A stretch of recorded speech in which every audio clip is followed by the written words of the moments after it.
السلام علیکم ورحمۃ اللہ وبرکاتہ. سامعین کیسے ہیں آپ سب؟ امید ہے خیر آفس سے ہوں گے. Welcome to learning Quran. Learning Quran میں خوش آمدید. اور یہ سلسلہ ہمارا قرآن پاک کی ٹرانسلیشن کا جو الحمدللہ سورۃ نور کی 57 آیت ہم نے لاسٹ میں کمپلیٹ کی تھی. اب ہم نیکسٹ آیت کو سٹارٹ کرتے ہیں. اور ٹرانسلیشن کا طریقہ کار وہی ہے کہ ہم پہلے ورڈ بائی ورڈ ٹرانسلیشن کرتے ہیں, پھر ہم ایز اے ہول کمپلیٹ کی ٹرانسلیشن کرتے ہیں. اچھا, اس کے علاوہ ریفرنس ٹو دا کانٹیکسٹ میں آیت کی شان نزول ہوئی ہوتی ہے, اس سے ریلیونٹ اس سے تھوڑا سا بتا دیتی ہوں میں. اور اس کے علاوہ جو قرآن پاک ہے جس کو جو میں استعمال کرتی ہوں ٹرانسلیشن کے لیے, وہ تیسر القرآن مولانا عبدالرحمن کیلانی اور حافظ عتیق الرحمن کیلانی کا ترجمہ قرآن پاک ہے. اور اس کے حاشیے کے اندر کافی اچھی ایکسپلینیشن دی ہوئی ہے. اس کے علاوہ میں آسان ترجمہ قرآن جو یہ ہے آسان ترجمہ قرآن مفتی تقی عثمانی صاحب کا ہے, وہ میں استعمال کرتی ہوں. اور یہ ایک چھوٹا سا سلسلہ ہے قرآن پاک کی ٹرانسلیشن کا, اللہ کے پیغام کو دوسروں تک پہنچانے کا. ایک چھوٹی سی کاوش ہے میری, ایک چھوٹی سی کاوش ہے, چھوٹا سا سلسلہ ہے جی. میں قرآن پاک کا پیغام, میری کوشش ہے کہ تمام لوگ, سب لوگوں تک اللہ کے دین کی بات, اللہ کا پیغام سب تک پہنچ جائے. اور اس کے لیے میں بہت زیادہ کوشش یہ کرتی ہوں کہ آسان اور فہم الفاظ کے اندر استعمال کروں, آسان اور فہم الفاظ استعمال کروں جو عام سمجھنے والے کے لیے, جس طرح فار ایگزامپل لے مین کے لیے سمجھنے میں جس کے لیے آسانی ہو. کیونکہ اب تو خیر سے اتنی اردو بھی نہیں, اتنی کمپلیکس اردو بھی نہیں کوئی سمجھ پاتا, تو اس لیے بہت آسان الفاظ کے اندر بڑے سمپلیسٹ جو جن کو تھوڑی سی نو ہو اردو کی, وہ سیدھے سیدھے الفاظ کے اندر سمجھ سکے.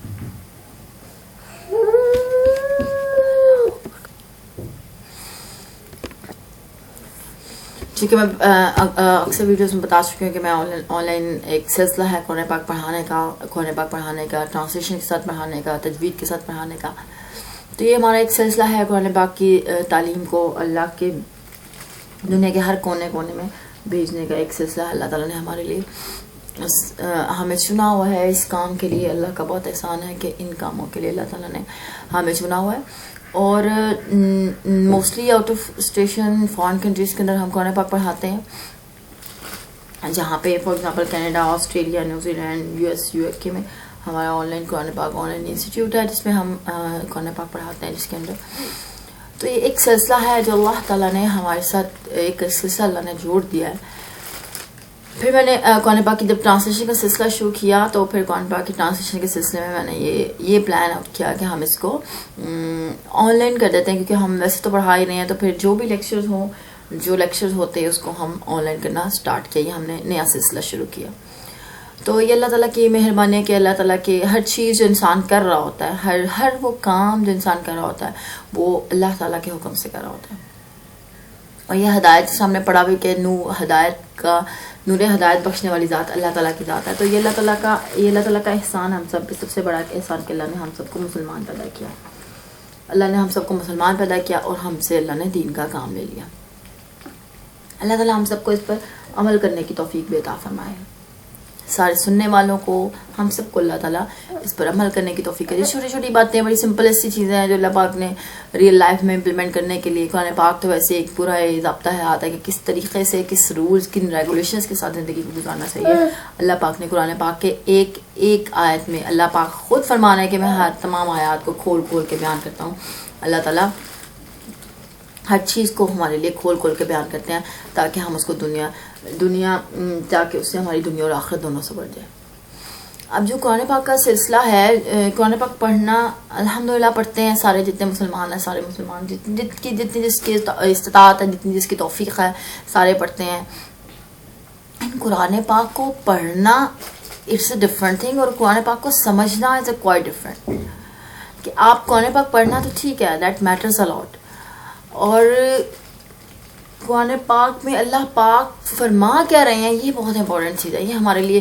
کیونکہ ہم لوگ بہت سے لوگ ہیں جو ہم لوگ اس چیزوں سے ریئل لائف کے اندر, ہم لوگوں میں کوئی بھی مشکل ہمارے پیش آتا ہے تو ہم لوگ ادھر ادھر مختلف جگہوں پہ مختلف طریقے ہم کرتے ہیں کہ ہمارا ہر پرابلم کا سلوشن ہو جائے. اور قرآن پاک میں اللہ نے ہر پرابلم کا سلوشن دیا ہوا ہے, ہر طریقہ کار بتایا اللہ نے زندگی کیسے گزارنی ہے. کیونکہ ہمارے اللہ کی کریشن ہے, اللہ نے ہمیں پیدا کیا.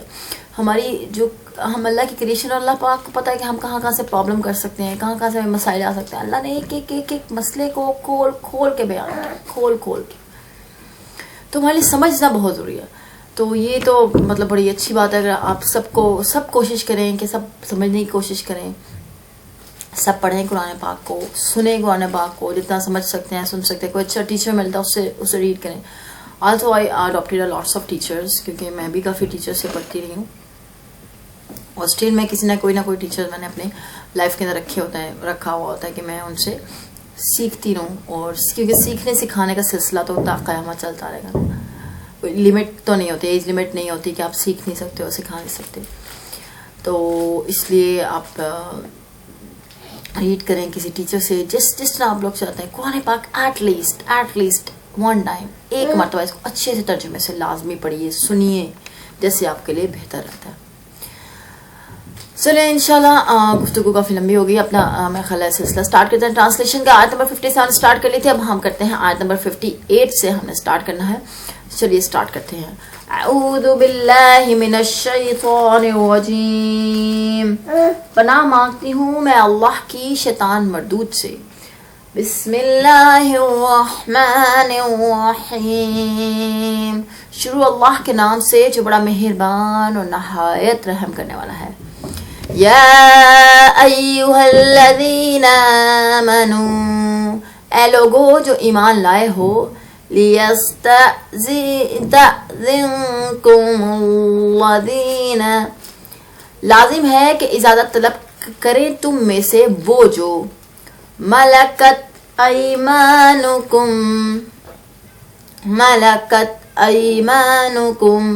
تمہارے ملک کے یمین میں ہیں.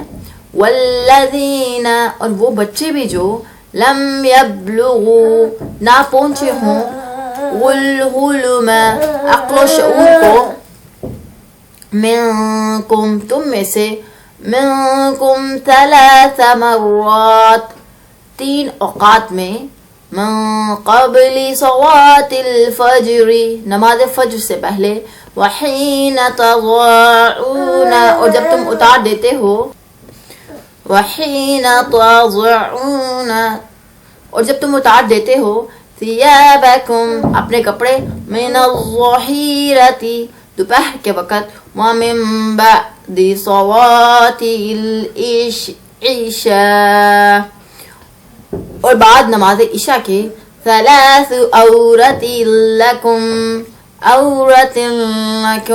یہ 3 اوقات تمہاری بے پردگی کے ہیں.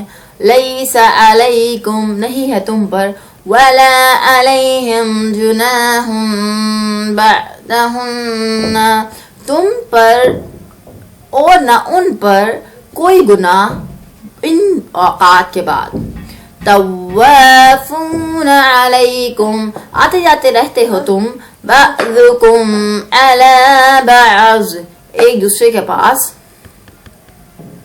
کذالک یبین اللہ, اس طرح کھول کر بیان کرتا ہے اللہ, لکم الآیات, تمہارے لیے اپنے احکامات. واللہ علیم حکیم, اور اللہ علیم و حکیم ہے. اب اس کا باب محاورہ ترجمہ دیکھتے ہیں. اے ایمان والو, تمہارے غلاموں اور ان لڑکوں پر جو ابھی حد بلوغت کو نہ پہنچے ہوں, لازم ہے کہ وہ دن میں 3 بار اجازت لے کر گھروں میں داخل ہوا کریں. صلاۃ فجر سے پہلے, ظہر کے وقت جب تم کپڑے اتارتے ہو, اور عشاء کی صلوات کے بعد. یہ 3 اوقات تمہارے لیے پردے کے اوقات ہیں.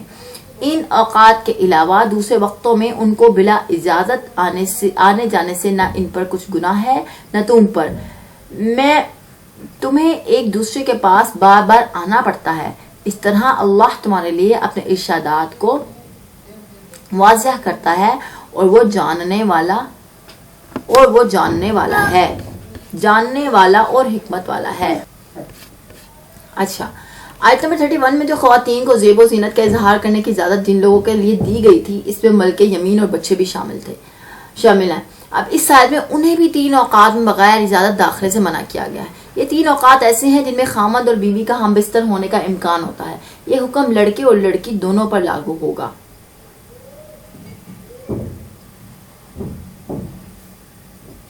اب یہاں پہ بھی عورتی کا لفظ یوز کیا گیا ہے جس اوقات میں تمہاری ثلاث عورت لکم، یہ 3 اوقات ہے تمہاری بے پردگی کے.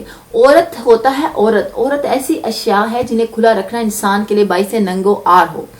غالباً اسی لیے اردو لسان میں خواتین کے لیے عورت کا لفظ بولا جاتا ہے کہ ان کی زیب و زینت کا کھلا رہنا باعث آر یعنی باعث شرم ہوتا ہے. اچھا اب مولانا تقی عثمانی صاحب کیا کہتے ہیں، ہم اس کو بھی ریڈ کر لیتے ہیں. جیسے آیت نمبر 27 سے 29 میں حکم دیا گیا تھا کہ کسی دوسرے کے گھر میں اجازت مانگے بغیر داخل نہیں ہونا چاہیے. عام طور سے مسلمان اس حکم پر عمل کرنے لگے تھے، لیکن کسی گھر کے غلام، باندیوں اور نابالغ لڑکے لڑکیوں کو چونکہ بکثرت گھروں میں آنا جانا رہتا تھا، اسی لیے وہ اس حکم کی پابندی نہیں کرتے تھے. چنانچہ بعض واقعات ایسے پیش آئے کہ یہ لوگ کسی گھر میں ایسے وقت بلا اجازت داخل ہو گئے جو اس کے آرام کا اور تنہائی کا وقت تھا، جس سے نہ صرف یہ کہ ان کو تکلیف ہوئی بلکہ بے پردگی بھی ہوئی. اس پر یہ آیات نازل ہوئی اور اس میں واضح کر دیا گیا کہ کم سے کم 3 اوقات میں ان لوگوں کو بھی بلا اجازت گھروں میں داخل نہیں ہونا چاہیے. یہ 3 اوقات وہ ہیں جس میں عام طور سے انسان تنہائی پسند کرتا ہے اور بے تکلفی سے صرف ضروری کپڑوں میں رہنا چاہتا ہے، اور ایسے میں کسی کے اچانک آ جانے سے بے پردگی کا بھی احتمال رہتا ہے. البتہ دوسرے اوقات میں چونکہ یہ خطرہ نہیں ہوتا، اس لیے ضرورت کی وجہ سے ان کو بلا اجازت بھی چلے جانے کی اجازت دی گئی ہے. ٹھیک ہے، یہ جو 3 اوقات ہیں، ان 3 اوقات میں کون کون سے 3 اوقات ہیں؟ جو ایک فجر سے پہلے کا اوقات، اور دوپہر کے بعد جب قیلولہ کرتے ہیں اکثر کھانے کے بعد ہم، اور عشاء کی نماز کے بعد. یہ 3 اوقات ایسے ہیں جن میں جو بچے ہیں اور جو آپ کے غلام ہیں کسی کو بھی بلا اجازت آپ کے گھر کے اندر بلا اجازت، اللہ پاک نے فرمایا ہے بلا اجازت گھر کے اندر داخل ہونے کی اجازت نہیں ہے، یعنی کہ وہ اجازت کے بغیر گھروں میں داخل نہ ہوں. کن اوقات میں؟ صلاۃ فجر سے پہلے، ظہر کے وقت اور عشاء کی صلاۃ کے بعد. یہ 3 اوقات پردے کے اوقات ہیں. ان اوقات میں سب کو، بچوں کو بھی، کسی کو بھی، اگر پیرنٹس کے روم میں جانا ہے، ماما ابا کے کمرے میں جانا، تب بھی بلا اجازت نہیں جانا چاہیے. اور وہ گھر جن گھروں میں نوکر چاکر ہوتے ہیں، جن گھروں کے اندر ملازم ہوتے ہیں، تو چونکہ ملازم جو ہوتے ہیں ان لوگوں نے آنا جانا ہوتا ہے، کبھی کچھ منگوانا، تو اس وقت بھی یہ جو معاملہ، یہ جو امر پیش آتا ہے، اس وقت بھی جو نوکر ہیں، ملازمین ہیں، جو ان کو بھی اس چیز کا کہا گیا ہے کہ وہ لوگ بھی ان 3 اوقات کے اندر جو کسی کے اپنے جو مالک ہیں ان کے رومز کے اندر بلا اجازت کے بغیر نہ جائیں، اور بہتر ہے کہ وہ نہ جائیں. بہت ضروری کام ہو تو چلا جائے بندہ، لیکن بہتر ہے کہ وہ نہ جائے. نیکسٹ آیت دیکھتے ہیں. وَإِذَا اور جب بَلَغَ الْأَطْفَالُ مِنْكُمُ الْحُلُمَ پہنچ جائیں تمہارے بچے سن رشد کو، فَلْيَسْتَأْذِنُوا تو لازم ہے کہ اجازت طلب کریں وہ بھی، کما جیسے کہ استأذن الذین اجازت طلب کرتے ہیں وہ جو من قبلہم ان سے پہلے بالغ ہوئے ہیں. کذالک یبین اللہ لکم اس طرح کھول کر بیان کرتا ہے اللہ تمہارے لیے آیاتہ اپنے احکام. واللہ علیم حکیم اور اللہ علیم و حکیم ہے. اور جب لڑکے سن بلوغت کو پہنچ جائیں تو وہ بھی اسی طرح اذن لیا کریں جیسا کہ ان سے پہلے ان کے بڑے اجازت لیتے رہے ہیں. اللہ تعالیٰ اسی طرح تمہارے لیے احکام کھول کر بیان کرتا ہے اور اللہ سب کچھ جاننے والا، حکمت والا ہے.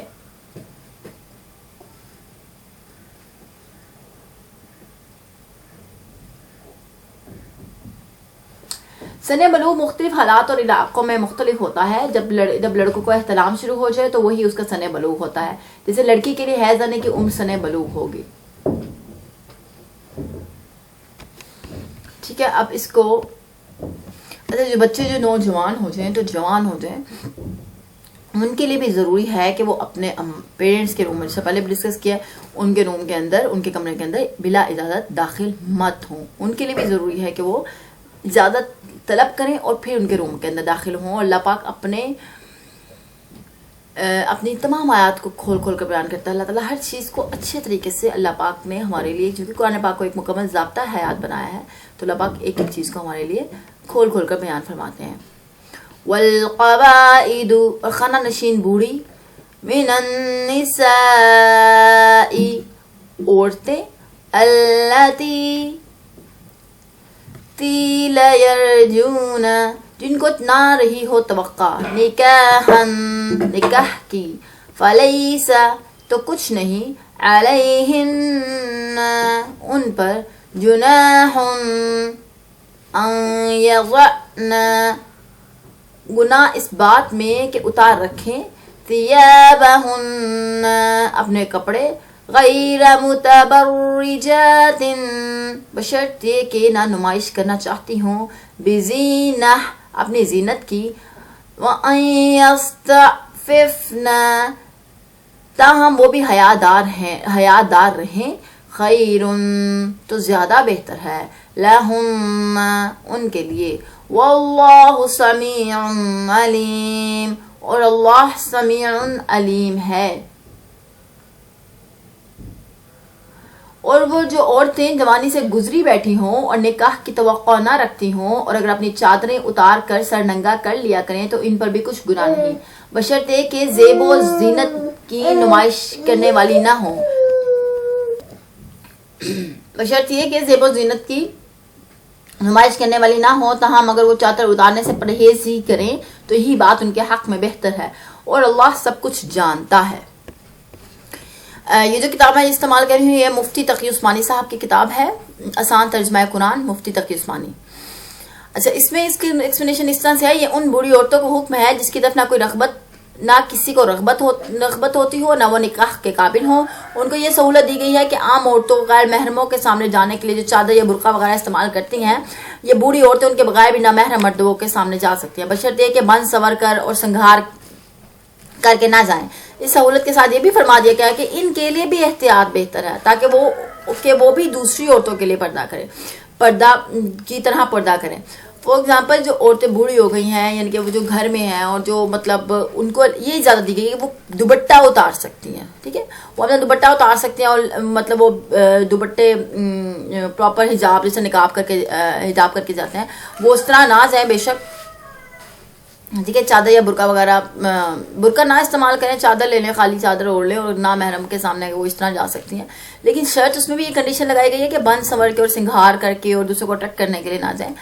اور اس کے ساتھ ہی اللہ پاک یہ بھی فرمانا ہے کہ ان کے لیے بھی بہتر ہے، بوڑھی عورتوں کے لیے بھی بہتر ہے کہ وہ بھی احتیاط کریں، وہ بھی بہتر ہے کہ وہ احتیاط کریں.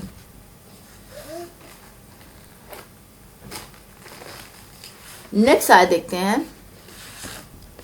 لیس علی الاعمى، نہیں ہے اندھے پر، حرج، کوئی حرج، ولا علی الاعرج، اور نہ لنگڑے پر، حرج، کوئی حرج، ولا علی المریض، اور نہ بیمار پر، حرج، کوئی حرج، ولا علی انفسکم، اور نہ تمہارے اوپر، ان تأکلوا، اس بات میں کہ کھاؤ تم، من بیوتکم، اپنے گھروں سے، او بیوت آبائکم، یا اپنے دادا کے گھروں سے، او بیوت امہاتکم، یا اپنی ماں اور نانی کے گھروں سے، او بیوت اخوانکم، یا اپنے بھائیوں کے گھروں سے، او بیوت اخواتکم، یا اپنی بہنوں کے گھروں سے، او بیوت اعمامکم، یا اپنے چچاؤں کے گھروں سے، او بیوت عماتکم،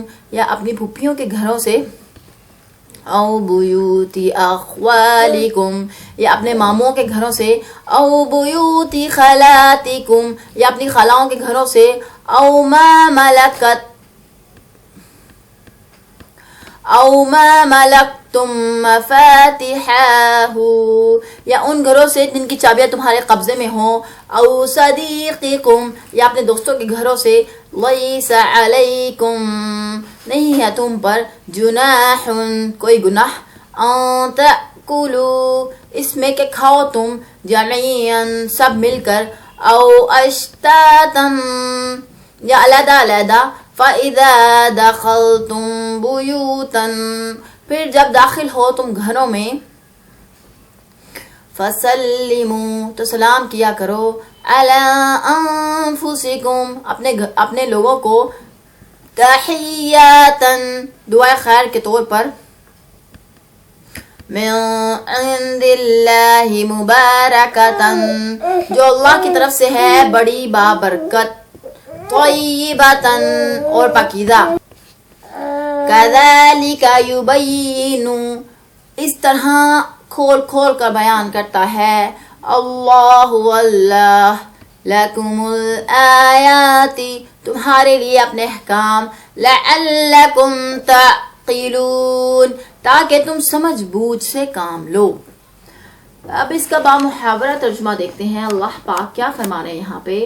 اللہ پاک فرما رہے ہیں اندھے پہ کوئی حرج نہیں اور نہ ہی لنگڑے پہ کچھ حرج ہے اور نہ ہی مریض پہ کچھ حرج ہے اور نہ ہی خود تمہارے لیے کوئی حرج ہے کہ تم اپنے گھروں سے کھانا کھاؤ یا اپنے باپ دادا کے گھروں سے یا اپنی ماں اور نانی کے گھروں سے یا اپنے بھائیوں کے گھروں سے یا اپنی بہنوں کے گھروں سے یا اپنے چچاؤں کے گھروں سے یا اپنی پھوپھیوں کے گھروں سے یا ماموں کے گھروں سے یا خالاؤں کے گھروں سے یا جن کے تم سرپرست ہو یا اپنے دوستوں کے ہاں سے، نہ ہی اس بات میں کوئی گناہ ہے کہ تم سب مل کر کھاؤ یا علیحدہ علیحدہ۔ البتہ جب تم گھروں میں داخل ہوا کرو تو اپنے گھر والوں کو سلام کہا کرو، یہ اللہ کی طرف سے مبارک اور پاکیزہ تحفہ ہے۔ اس طرح اپنی آیات تمہارے لیے، اس طرح اللہ تعالیٰ اپنی آیات تمہارے لیے کھول کھول کر بیان کرتا ہے تاکہ تم آسانی سے سمجھ سکو، تاکہ تم سمجھ سے کام لو۔ اچھا اس کی ایکسپلینیشن دیکھتے ہیں۔ یہ آسان ترجمہ قرآن ہے، والیوم 2 ہے پی ڈی ایف کا، مفتی تقی عثمانی صاحب کا ہے۔ اس سے ہم ایکسپلینیشن دیکھ رہے ہیں۔ ان آیات کا پس منظر یہ ہے کہ بعض افراد جو نابینا یا پاؤں سے معذور یا بیمار ہو جاتے تھے وہ دوسروں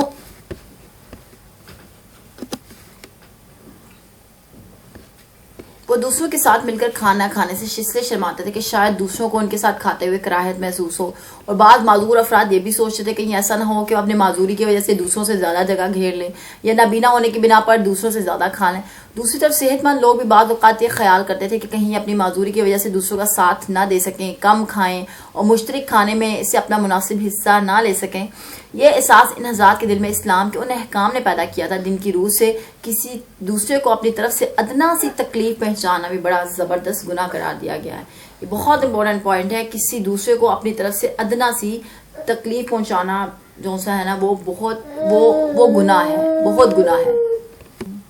کسی کو ایک حدیث مبارکہ ہے جس کا مفہوم ہے تم میں سے سب سے بہترین وہ شخص ہے جس کے ہاتھ اور زبان سے دوسرا انسان محفوظ رہے، یعنی کہ کسی کو اپنی زبان سے بھی تکلیف پہنچانا اور کسی کو اپنے ہاتھ سے تکلیف پہنچانا بہت زبردست گناہ ہے۔ اب یہ جب اللہ پاک نے اسی لیے جب نابینا افراد تھے یا معذور افراد تھے وہ یہ سوچتے تھے کہ شاید دوسروں کو کراہت محسوس نہ ہمارے ساتھ کھاتے ہوئے، اور جو صحیح افراد تھے صحت مند تھے وہ یہ سمجھتے تھے پتہ نہیں یہ معذور ہے، یہ پراپر شرمندگی سے کھا نہ سکے، یا ان کے دل میں یہ ہوتا تھا کہ شاید وہ آہستہ آہستہ کھائیں اور ہمارا ساتھ نہ دے سکیں اور اکٹھے کھانے سے شاید ان کو پرابلم نہ ہو۔ تو یہ احساس انسان کے دل میں، ان حضرات کے دل میں، صحابہ اکرام کے دل کے اندر یہ جو احساس اللہ تعالیٰ کے اسلام کے احکام نے ان کے اندر ڈالا تھا کہ اللہ اسلام کی روح سے کسی دوسرے کو اپنی طرف سے ادنا سی تکلیف بھی پہنچانا گناہ ہے، کسی کا دل دکھانا بہت زبردست گناہ ہے۔ کسی کا بھی دل نہیں دکھانا چاہیے، اپنی زبان سے خاص طور پہ کسی کا دل نہیں دکھانا چاہیے، کسی کا اپنی زبان کے اتنے طریقے سے اتنے احتیاط سے استعمال کرنا چاہیے کہ کسی کا دل نہ دکھے۔ انٹینشنلی مجھے بھی بہت ایسی عادات ہے کہ انسٹنٹ کچھ الفاظ بول دینے کی، کچھ بات بول دینے کی، یہ سوچے بنا کہ اگلے کے دل میں کیا، اگلے کے اوپر کیا گزرے گی۔ سو الحمدللہ with the passage of time I over come this habit, میں نے اپنی اس عادت کو بہت زیادہ کنٹرول کر لیا الحمدللہ۔ میں کوشش کرتی ہوں کہ میں اپنے الفاظ سے کوئی اس طرح کی بات نہ کروں، کیونکہ سم ٹائم بندہ انسان کسی اور سینس میں بات کر رہا ہوتا ہے اور اگلا کسی اور سینس میں۔ سینسٹیوٹی ہر انسان کے اندر سینسٹیوٹی ڈفرینٹ ٹائپس کی ہوتی ہے، مطلب کچھ لوگ بہت زیادہ سینسٹیو ہوتے ہیں، کچھ ایکسٹراڈنری سینسٹیو ہوتے ہیں، اور کچھ ہوتا ہے کچھ چیزوں کو ایسے ہی اگنور کر دیتے ہیں بہت سی چیزوں کو۔ تو اپنی زبان سے آپ سم ٹائم اس طرح کوئی بات کہہ دیتے ہو کہ آپ اپنی طرف سے چاہے پازیٹیو لکھو چاہے نیگیٹو کو یا چاہے جنرل لکھو، تو سم ٹائم جو سننے والا ہوتا ہے اس کے دل کے اوپر بہت عجیب سا گزرتا ہے، اس کے دل کے اوپر بہت بہت وہ سینسٹیو ہوتا ہے تو اس کا دل دکھ جاتا ہے ایک دم آپ کی زبان سے، آپ کے ایک الفاظ سے، آپ کے ایک الفاظ سے، آپ کے ایک لفظ سے، آپ کے ایک سینٹینس سے کسی دوسرے کا دل ایک دم دکھ جاتا ہے، لیکن ہمیں سم ٹائمز احساس نہیں ہوتا اس چیز کا. تو اسلام نے اس پوائنٹ آف ویو سے بھی ہمیں یہ کہا ہے کہ کسی کو بھی اتنا سی تکلیف نہیں پہنچانی، خاص طور پہ اپنی زبان سے. سب کوشش کریں کہ اپنی زبان سے کسی کو تکلیف نہ پہنچائیں. کوشش کریں آپ ایسی گفتگو ہی نہ کریں، ایسی بات ہی نہ کریں. ٹینشنلی تو بالکل بھی نہ کریں نا، کہ جان بوجھ کے آپ بالکل بھی نہ کریں، انٹینشنلی بھی، کہ سم ٹائمز آپ کو نہیں پتہ چلتا. تو آپ کوشش کریں کہ آپ اپنی زبان کا استعمال تھوڑی سی کنٹرول سے کریں، تاکہ دوسروں کے دل کے اوپر کوئی ایک دم آپ کی بات ان کے دل کے اوپر نہ لگ جائے. واپس آتے ہیں اپنے ٹاپک کی طرف. نیز مشترک چیزوں کے استعمال میں احتیاط کی تاکید کی گئی ہے. اس آیت نے یہ فرمایا کہ بے تکلف مقامات پر اتنی باریک بینی کی ضرورت نہیں ہے. ٹھیک ہے، مشترک چیزوں میں احتیاط کرنے کا حکم دیا گیا. جو بہت زیادہ یعنی کہ بے تکلف مقامات ہیں وہاں پہ اتنی باریک بینی کی ضرورت نہیں ہے. ہاں لیکن جب آپ فار ایگزامپل محفل ہے، آپ کی کم لوگوں کی محفل ہے، اور آپ کو یہ محسوس ہوتا ہے کہ شاید کہ دوسرا بندہ ہے وہ شاید آپ پراپر کھا نہ سکے، تو بہتر ہے اسے کو کہ آپ نا تھوڑا سا علیحدہ لے کے کھا لیں. ٹھیک ہے، اگر وہ مناسب نہیں ہے وہ اس کے لیے لگتا.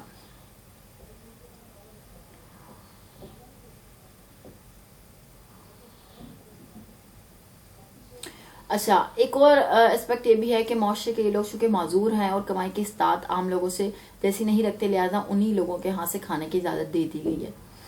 اور تفصیلی کچھ روایات ہیں، اس سے یہ بھی مذکور ہے کہ صحابہ جب جہاد وغیرہ کے لیے جاتے تو اپنے گھروں میں معذور افراد کو بٹھا جاتے اور انہیں گھر سے کھانے پینے کی اجازت بھی دے دیتے، مگر معذور افراد اس خودداری میں ہی رہتے کہ شاید یہ ہمیں کھانا جائز بھی ہے یا نہیں.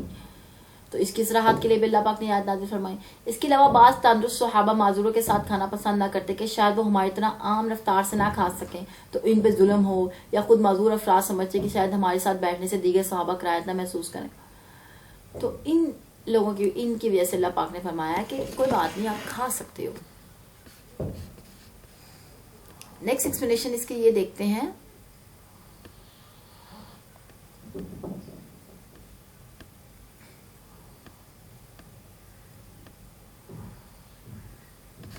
عرب کے لوگوں میں یہ عام رواج تھا کہ ان کے گھر میں آنے والے رشتہ دار جن کا اس آیت میں ذکر ہے، اگر ان کی اجازت کے بغیر بھی، فار ایگزامپل کن رشتہ داروں کی بات ہو رہی ہے اس آیت میں، کن رشتہ داروں کا ذکر کیا گیا ہے کہ اپنے گھروں سے، اپنے باپ دادا کے گھروں سے، اپنی ماں نانی کے گھروں سے، اپنے بھائیوں کے گھروں سے، بہنوں کے گھروں سے، چچاؤں کے گھروں سے، پھوپھیوں کے گھروں سے، ماموں کے گھروں سے، خالاؤں کے گھروں سے، یا دوستوں کے گھروں سے ان کا ذکر کیا. تو عرب میں یہ رواج تھا کہ ان کے گھر آ کے اجازت کے بغیر بھی ان کے گھر سے کچھ کھا لیتے تھے. تو نہ صرف یہ کہ برا نہیں مناتے تھے بلکہ خوش بھی ہوتے تھے. جیسے ہمارے یہاں پہ یہی ہے کہ مہمان کا اکرام بہت زیادہ کیا جاتا ہے، کیونکہ یہ سنت بھی ہے مہمان کا اکرام کرنا. اور ماموں، دادا، پھپھو، نانو ان کے گھروں میں تو جا کے ویسے ہی بندہ زیادہ ریلیکس ہوتا ہے، کھا لیتا ہے، کوئی مسئلہ نہیں ہوتا. جب یہ کام آئے کہ کسی کی چیز اس کی خوش دلی کے بغیر استعمال کرنا جائز نہیں، تو صحابہ یہاں تک پرہیز کرنے لگے کہ اگر کسی کی غیر موجودگی میں اس کے گھر جاتے اور اس کی بیوی بچے ان کے لیے کوئی خاطر تواضع کرتے تو ان کو کھانے میں تردد ہوتا ہے کہ گھر کا اصل مالک تو موجود نہیں ہے، اس لیے ہمیں اس کی اجازت کے بغیر نہیں کھانا چاہیے. تو اس آیت نے یہ واضح فرما دیا کہ جہاں یہ بات یقینی ہو کہ اصل مالک ہمارے کھانے سے خوش ہوگا وہاں کھانے میں کوئی حرج نہیں ہے. البتہ جہاں یہ مشکوک ہو وہاں یہ حکم نہیں ہے، چاہے وہ کتنا ہی قریبی رشتہ دار کا گھر ہو.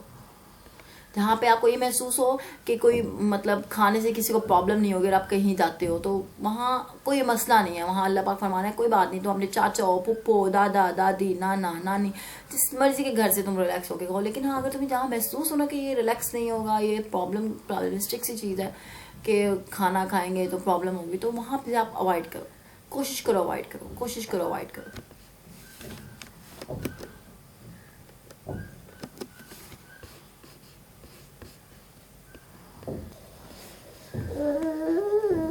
اچھا، اس میں جو بعض اوقات جب حضرات جہاد کے لیے جاتے تو اپنے گھروں کی چابیاں ایسے معذور افراد کے حوالے کر دیتے جو جہاد میں جانے کے لائق نہیں تھے.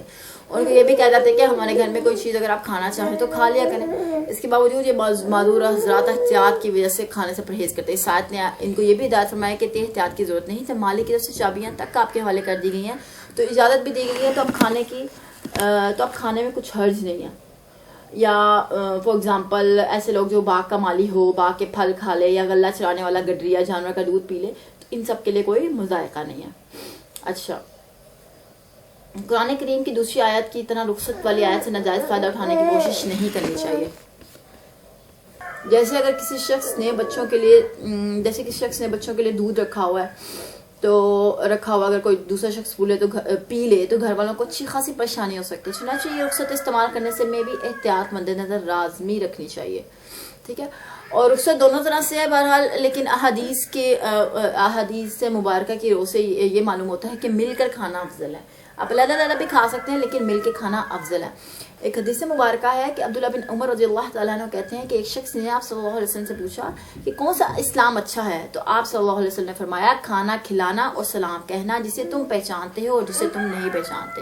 تو اسلام کا ایک بہت حدیث نبوی کے نبی اکرم صلی اللہ علیہ وسلم کی حدیث کے مطابق کہ سب سے اچھا اسلام وہ ہے جس میں آپ بھوکے کو کھانا کھلانا بہت ثواب کا کام ہے. کھانا کھلانا اور سلام کہنا، اس کو بھی جس کو آپ جانتے اور اس کو بھی جسے آپ نہیں جانتے. تو یہ چونکہ اللہ پاک ہمیں ہر چیز کھول کھول کے اللہ کی ذات ہمیں بیان کرتی ہے. اگلی آیت دیکھتے ہیں.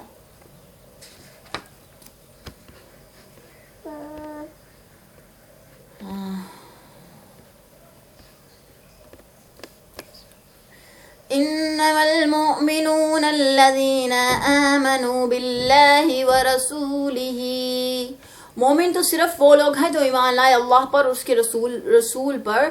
وَإِذَا كَانُوا مَعَهُ، اور جب ہوتے ہیں وہ اللہ کے رسول کے ساتھ. عَلَى أَمْرٍ جَامِعٍ، کسی اجتماعی کام کے موقع پر. لَمْ يَذْهَبُوا، تو نہیں جاتے. حَتَّى يَسْتَأْذِنُوا، جب تک اجازت نہ لے لیں رسول اللہ سے. إِنَّ الَّذِينَ يَسْتَأْذِنُونَكَ، بے شک وہ لوگ جو اجازت مانگتے ہیں تم سے. اولئک الذین یؤمنون باللہ ورسولہ، وہی ہے جو ایمان رکھتے ہیں اللہ پر اور اس کے رسول پر. فَإِذَا اسْتَأْذَنُوكَ، پھر جب اجازت طلب کرے تم سے. لِبَعْضِ شَأْنِهِمْ، اپنے کسی کام کے لیے. فَأْذَن لِمَن شِئْتَ، تو اجازت دے دو جس کو چاہو. مِنْهُمْ وَاسْتَغْفِرْ، ان میں سے اور دعائے مغفرت کرو. لَهُمُ اللَّهُ، ان کے لیے اللہ سے. إِنَّ اللَّهَ غَفُورٌ رَحِيمٌ، اور بے شک اللہ ہے بخشنے والا اور رحم فرمانے والا. اچھا، اس کا محاورہ ترجمہ دیکھتے ہیں. مومن تو وہ ہیں جو اللہ اور اس کے رسول پر ایمان لاتے ہیں اور جب وہ کسی اجتماعی کام میں رسول کے ساتھ ہوتے ہیں تو اس سے اجازت طلب کیے بغیر نہیں جاتے. اے رسول صلی اللہ علیہ وسلم، جو لوگ آپ سے اجازت مانگتے ہیں وہی اللہ اور اس کے رسول پر ایمان لانے والے ہیں. تو جب وہ اپنے کسی کام کے لیے آپ سے اذن مانگے تو ان میں سے جسے آپ چاہیں اجازت دے دیں اور ان کے لیے اللہ سے بخشش طلب کیجیے. اللہ یقیناً بڑا بخشنے والا رحم کرنے والا ہے. اب یہ آسان ترجمہ قرآن بائے مفتی تقی عثمانی صاحب، اس کے ایکسپلینیشن دیکھتے ہیں. اس کے ایکسپلینیشن یہ ہے کہ آیت غزوہ احزاب کے موقع پر نازل ہوئی. اس وقت عرب کے کئی قبیلوں نے مل کر مدینہ منورہ پر چڑھائی کی تھی اور آن صلی اللہ علیہ وسلم نے شہر کے دفاع کے لیے مدینہ منورہ کے گرد ایک خندق کھودنے کے لیے تمام مسلمانوں کو جمع کیا تھا. سارے مسلمان خندق کھودنے میں مصروف تھے کہ اگر کسی کو اپنے کام سے جانا ہوتا تو آپ سے اجازت لے کر جاتا تھا، لیکن منافق لوگ اول تو اس کام کے لیے آنے میں سستی کرتے تھے اور اگر آ جاتے تو بھی کسی بہانے سے اٹھ کے چلے جاتے اور کبھی بلا اجازت ہی چپکے سے روانہ ہو جاتے. اس آیت میں ان کی مذمت اور ان مخلص مسلمانوں کی تعریف کی گئی ہے جو بلا اجازت نہیں جاتے تھے. نیکسٹ آیت دیکھتے ہیں.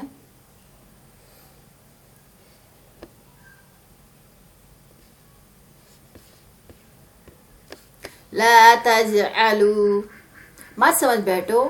دعاء الرسول بینکم، رسول کے بلانے کو اپنے درمیان.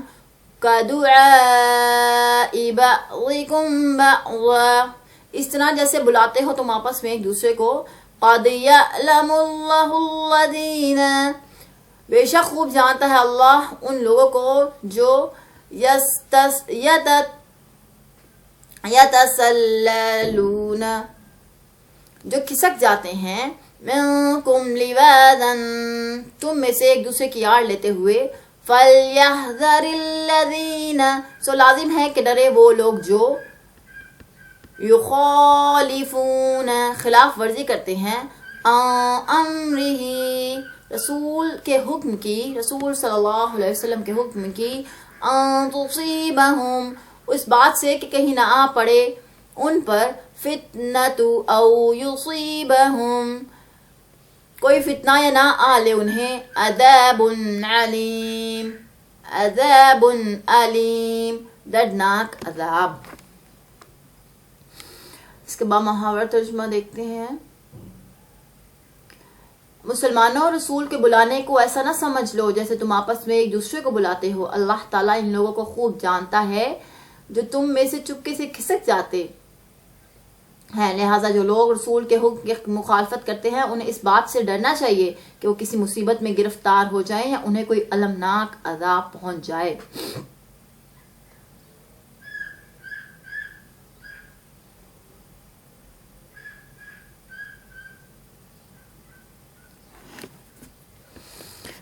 اس کی ایکسپلینیشن دیکھتے ہیں اب۔ آسان ترجمہ قرآن، مفتی تقی عثمانی صاحب۔ برابر کے آدمی جب ایک دوسرے کو بلاتے ہیں تو اس کی زیادہ اہمیت نہیں سمجھی جاتی، اگر کوئی اس کے جواب میں نہ جائے تو اتنا برا نہیں سمجھا جاتا، اور اگر چلا بھی جائے تو بغیر اجازت کے واپس آ جانے میں کو بھی گوارا کر لیا جاتا ہے۔ آیت کا مطلب یہ ہے کہ جب رسول اکرم صلی اللہ علیہ وسلم تمہیں کسی کام کے لیے بلائیں تو اسے آپس کا بلانا نہ سمجھو کہ چاہے گئے چاہے نہ گئے، بلکہ اہتمام کر کے جانا ضروری ہے۔ دوسری یہ بھی بات معمولی نہ سمجھو کہ جب چاہو بلا اجازت اٹھ کر چلے آؤ، بلکہ جب کہیں جانا ہو تو آپ سے اجازت لے کر جاؤ۔ اس آیت کی ایک تفسیر یہ بھی ممکن ہے کہ جب تم رسول اکرم صلی اللہ علیہ وسلم کو مخاطب کرو تو اس طرح نہ کیا کرو جیسے ایک دوسرے کے نام کو مخاطب کرتے ہو، لہذا یا محمد کہہ کر نہ بلاؤ، بلکہ آپ کو تعظیم کے ساتھ یا رسول اللہ صلی اللہ علیہ وسلم کہہ کر مخاطب کرو۔ یہ مومنین کے لیے، یہ ان صحابہ کرام کے لیے اللہ پاک فرما رہے ہیں۔ اچھا، جیسے تم ایک دوسرے کو بے تکلف سے پکارتے ہو بلکہ پورے ادب و احترام کو محفوظ لگ کر پکارا کرو، ٹھیک ہے؟ مثلا یا محمد کہہ کر آوازیں نہ دو، یا بار بار آپ کو متوجہ نہ کرو بلکہ انتظار کرو، وہ خود ہی تمہاری طرف متوجہ ہوں گے۔ آپ کے حجرات کے باہر سے بھی انہیں آوازیں نہ دو۔ دوسرا مطلب یہ ہے کہ آپ صلی اللہ علیہ وسلم بلائیں تو اسے اہمیت دو اور کسی عام آدمی کے بلانے پر محمول نہ کرو۔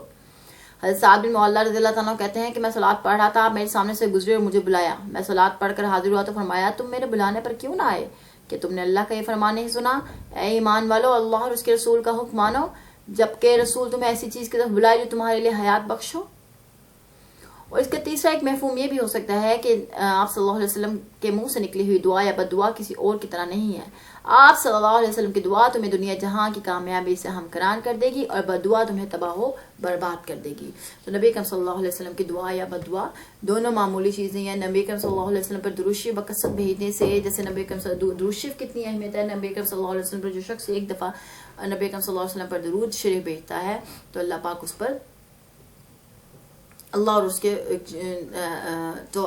پر رحمت نازل فرماتے ہیں، اللہ کی ذات پر رحمت نازل فرماتی ہے۔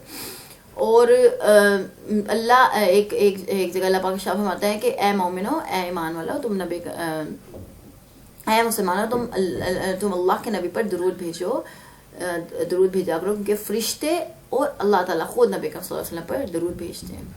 حضرت آدم علیہ السلام کا جو واقعہ، جب حضرت آدم علیہ السلام نے حضرت ہوا کو دیکھا تھا جو ان کے پہلوں میں لیٹی ہوئی تھی، تو اللہ پاک نے کہا تھا ان کو مہر ادا کرو، حضرت ہوا کو مہر ادا کرو۔ تو حضرت آدم علیہ السلام عرض کرنے لگے یا اللہ میں کیا مہر ادا کروں؟ تو اللہ پاک نے ارشاد فرمایا، جس کا مفہوم بیان کر رہی ہوں میں، ارشاد فرمایا کہ تم نبی اکرم صلی اللہ علیہ وسلم پہ درود بھیج دو، درود شریف بھیج دو۔ اتنی اہمیت ہے درود شریف کی، کیونکہ اللہ تعالیٰ خود اور اللہ کے فرشتے نبی کریم صلی اللہ علیہ وسلم پر درود بھیجتے ہیں۔ نیکسٹ آیت دیکھتے ہیں۔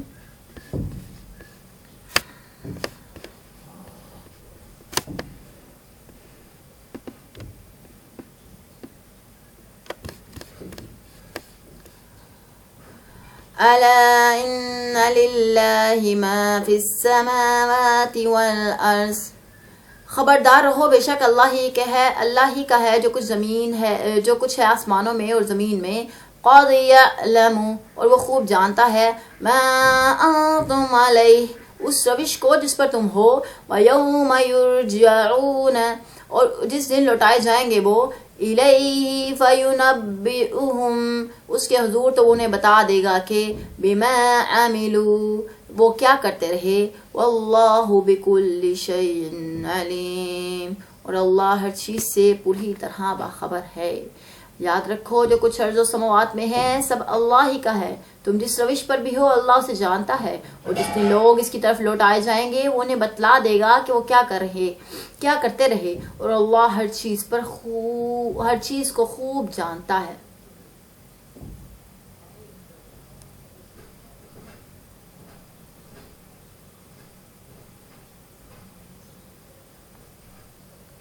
تو یہ اللہ تعالیٰ کی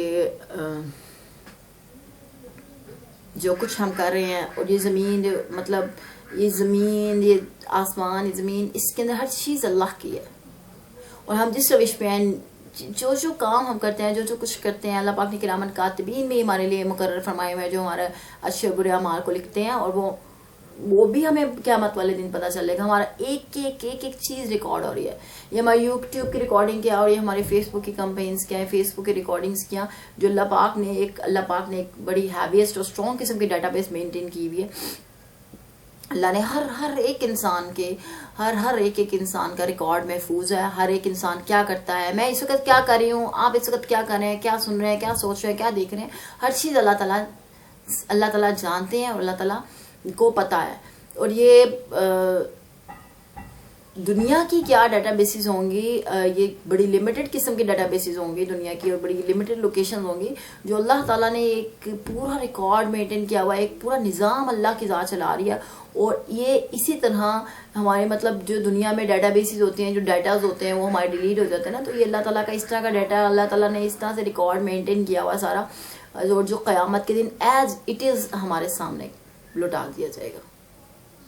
تو اللہ تعالیٰ ہم سب پر اپنی رحمت فرمائے، اللہ تعالیٰ ہم سب کو متقین میں سے بنا لے، اللہ تعالیٰ ہم سب کو اپنے محبوب اور پرگزیدہ بندوں میں سے بنا لے، اللہ تعالیٰ ہمیں ہدایت کا نور بخش دے، اللہ تعالیٰ ہمیں نور کی روشنی دے دے، ہدایت کے نور کی روشنی اللہ پاک ہم سب کو عطا فرمائے، کیونکہ یہ ہدایت دینے والی، چونکہ ہم پڑھ چکے ہیں اس سورۃ نور کے اندر کہ ہدایت دینے والی ذات اللہ کی ذات ہے، ہدایت ایک نور ہے، اللہ کی ذات خود نور ہی نور ہے، اللہ کی ذات نور ہے، اور اللہ کی ذات ہدایت دینے والی ذات اللہ کی ہے۔ ہر چیز کے خزانے اللہ کے پاس ہیں، ہر چیز کے خزانے اللہ کے پاس ہیں، نور کے خزانے، ہدایت کے خزانے اللہ کے پاس، سیدھی راہ صراط مستقیم کے خزانے اللہ کے پاس، علم کے خزانے اللہ کا علم تو لا محدود ہے، یہ دنیا کے تمام علم محدود ہیں، اللہ کا علم لا محدود ہے، رزق کے خزانے اللہ کے پاس ہیں، اولاد کے خزانے اللہ کے پاس ہیں، ہر چیز کے خزانے اللہ کے پاس ہیں۔ اولاد دینے والی ذات بھی اللہ کی، رزق دینے والی ذات اللہ بھی، کھلانے والی ذات بھی اللہ کی، پلانے والی ذات بھی اللہ کی، ہر کام کرنے والی ہر چیز کے خزانے اللہ کی ذات لا محدود ہے۔ ہم جیسے آسمان کو دیکھتے ہیں تو ہماری نظر تک جہاں تک نظر جاتی ہے وہاں تک، یعنی کہ لا محدود ہے، ٹھیک ہے، آسمان، اور اللہ کی ذات اتنی بڑی دنیا بنائی، اتنی بڑی کائنات میں اللہ کی ذات کتنی لا محدود ہے، اور اللہ کی ذات، اللہ کے پاس جو خزانے وہ لا محدود ہیں۔ اللہ کے لیے کوئی مشکل نہیں ہمارے لیے ہدایت کی روشنی دکھانا ہمیں۔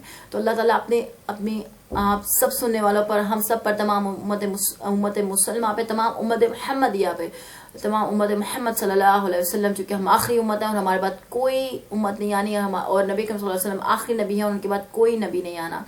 تو اللہ اور دین کا پہنچانے کا کام، یہ دین کا جو اللہ کا میسج پہنچانے کا کام، اللہ کا پیغام پہنچانے کا کام ہے، یہ آپ کا، میرا اور تمام امت مسلمہ کا، ہم سب کا پیغام ہے، کیونکہ ہم اللہ کے نبی کے بعد کوئی نبی نہیں آنا۔ تو کوشش کریں جو کوئی بھی اچھی بات ہو، کوئی بھی چیز ہو، اس کو شیئر کر دیا کریں، کوئی بھی اچھا میسیج ہو کسی کو کنوے کر دیا کریں، کچھ اچھی آپ نے لرننگ کی ہے، اس ویڈیو سے آپ نے کچھ اچھا لرن کیا، کوئی آپ کی لائف کا کوئی ٹرننگ پوائنٹ، کسی ایک پوائنٹ سے، کیونکہ زندگی میں انسان کا ایک ٹرننگ پوائنٹ ہوتا ہے، تو کوئی کسی چیز سے ایک دم انسان کو اللہ تعالیٰ وہ ہدایت کی ایک نور آ جاتا ہے، ایک روشنی آ جاتی ہے، آپ کے پاس رائٹ پاتھ آ جاتا ہے پہنچنے کے لیے کسی ڈیسٹینیشن کے اندر، اور ہم اس دنیا میں تو اچھی موت لینے کے لیے آتے ہیں۔ اللہ تعالیٰ ہم سب کو اچھی دنیا بھی ہماری اچھی فرما دے اور آخرت بھی اچھی فرما دے۔